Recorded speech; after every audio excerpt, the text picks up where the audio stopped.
Hi, my name is Eric Branscombe, and I'm going to be reading to you a chapter from my story, Fish Can Talk, It Always Could. Chapter 1. Fish. They can talk, and always could.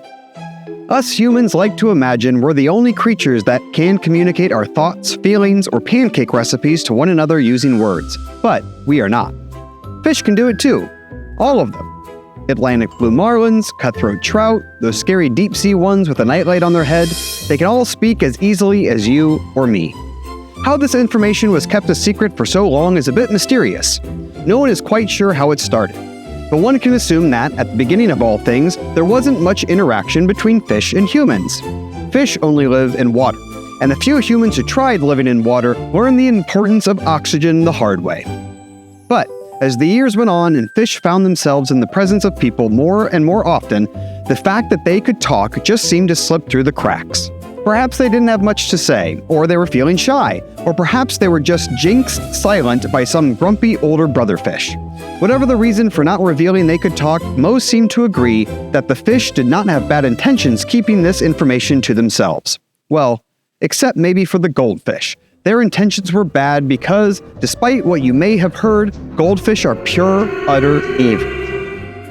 This well-kept secret that fish can talk and always could was revealed and changed the world in the smallest of moments. A young couple was walking along a remote beach, minding their own business and generally enjoying each other's company, when they overheard an argument. "You got us lost because you turned left at the kelp," one voice shouted. "I turned left at the kelp because you told me to turn left at the kelp," the other voice shouted back. "Not that kelp." The couple followed the sound of the voices, just wanting to make sure everything was all right. And there they were. 2 fish, trout to be exact, washed up on the shore, flopping on the sand, and, much to the couple's surprise, talking. "Well, now we're gonna drown. I hope you're happy," the first trout said, continuing the argument. "We're not gonna drown, we're going to... What's the opposite of drown? We're gonna do that." The trout spotted the young couple. They all locked eyes and froze. The couple froze because they were seeing fish talk. The trout froze because they had blown it. They would now forever be known as the fish that let the humans know they could talk, all because of some poorly given directions. "All right, you got us. We can talk. All fish can talk. Are you happy?" the second trout said. "Now can you throw us back into the water before we do the opposite of drown?" Nothing would ever be the same again.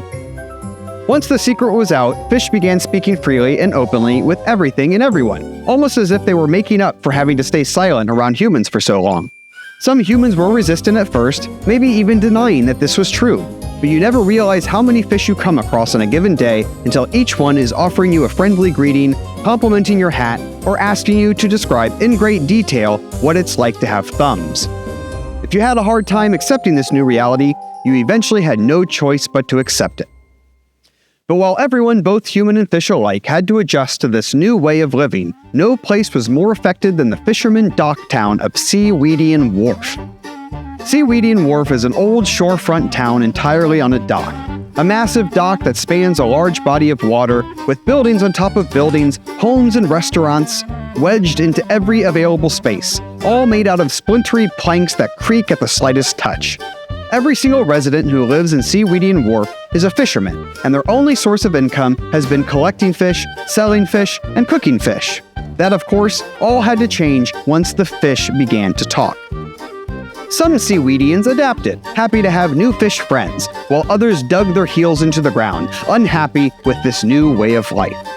For example, Jack Krabby, the greatest fisherman Seaweedian Wharf had ever known, hated that he could never fish again and now despised anything with fins or gills or both.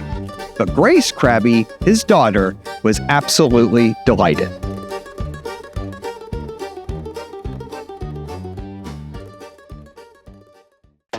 Hey Eric, why so glum? I don't know, it's just, I got all these books and none of them explode, and I just wish I had one that might. I might have just the book for you, my friend. Huh? This book might explode from explodingworld.com. Get out of town! Go to explodingworld.com right now and subscribe today.